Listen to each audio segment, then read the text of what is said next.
Green Kane. Candice new contract with DX. Mandy Rose about NXT Reting. Roman Reings and Bray Wyatt. Real life problem? Assalamualaikum warahmatullahi wabarakatuh. My name is Suhaib and you're watching Wrestling Fact. Update number 1. Kane says WWE never had any plan to turn him green. Kane is a WWE Hall of Famer who, thanks to his flexibility, has cemented a strong position in fans' hearts. As a veteran of the WWE with an extensive understanding of the pro wrestling business, naturally there will be a lot of rumors about his legend. Although Kane has had several distinct looks over his career, he has never gone completely green on television. It almost happened, and there are even pictures of Kane dressed entirely in green. Kane recently said on WWE The Bump that, to his knowledge, WWE never had any plans to create a green Kane. There was never any green gear, and there never will be green gear. Kane's red and black all the way, man, and you know that was one thing that remained constant. I think that switching, that's the one thing they can't sing right, and mask no mask back to mask. Mask had to be person composing different person, but the thing that was only gathered was the color skin, and you know I think that would kind of undermine the character actually, you know, so that's why I was deal. Although it was rumored that green clothing would have been associated with X-Pac, it never fully debuted. Sean Waltman would see why fans might have wanted to see Kane dressed in green in retrospect, but it wouldn't have been healthy for his character.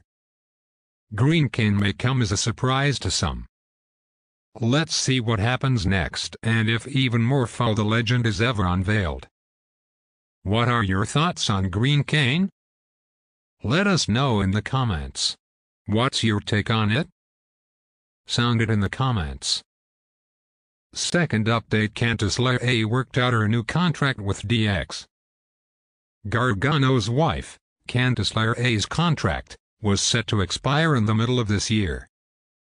That is what happened in the end, as Candice Lerae officially became a free agent back in May of this year. Fans continue to wonder where Candice Lerae was going to go next. After her husband Johnny Gargano returned to WWE, fans wanted her to return as well. That is exactly what happened as she returned to WWE last month.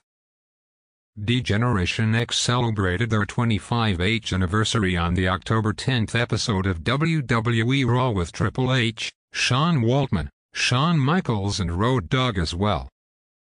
While speaking on the Out of Character podcast, Candice Lerae stated that she and Johnny planned their contracts with both Triple H and Shawn Michaels, both DX members.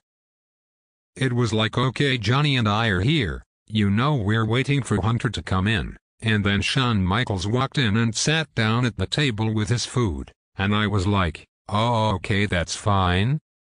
He's yeah, Shawn too, okay. Halfway through the conversation, the child in me was all, are we talking about, are we planning our future and our children with DX right now? Does that even make sense? We will have to wait and see how Candice Lerae will be booked in the coming weeks on Monday Night Raw. If anything, she is joining the company during a very interesting time.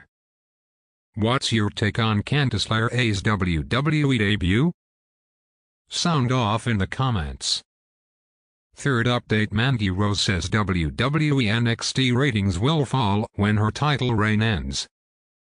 Mandy Rose is the reigning NXT Women's Champion, a title she won at Halloween Havoc last year. As this year's Halloween event comes closer, fans have been wondering if this would mark the end of her reign. However, Rose says WWE ratings will plummet if she were to lose her title. The official WWE Twitter account questioned earlier today, could Mandy Rose's reign come to an end this Saturday at Halloween Havoc? Rose promptly replied to the post, arguing that ending her reign would be terrible for WWE viewership.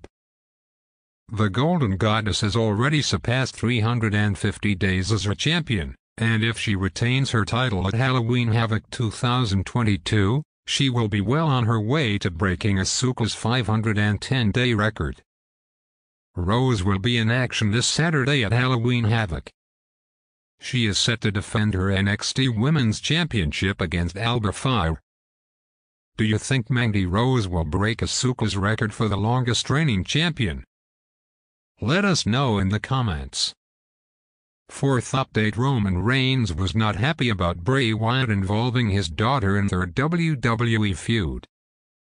Roman Reigns and Bray Wyatt feuded back in 2015, and the rivalry quickly became a fan favorite. That being said, the tribal chief wasn't happy with Wyatt involving his daughter in their feud. Reigns was inches away from grabbing the briefcase and a guaranteed championship opportunity at Money in the Bank 2015 when Wyatt interfered, costing him the match. On the following episode of Raw, Wyatt held up a photograph of Reigns and Joelle during a promo. He sang "I'm a Little Teapot" to mock Roman Reigns and indirectly threatened his daughter. Reigns later explained on the Sam Roberts Wrestling podcast that the promo was a good way to spark between the two, but he didn't like the idea of involving his daughter. He said he made sure that WWE didn't cross the line.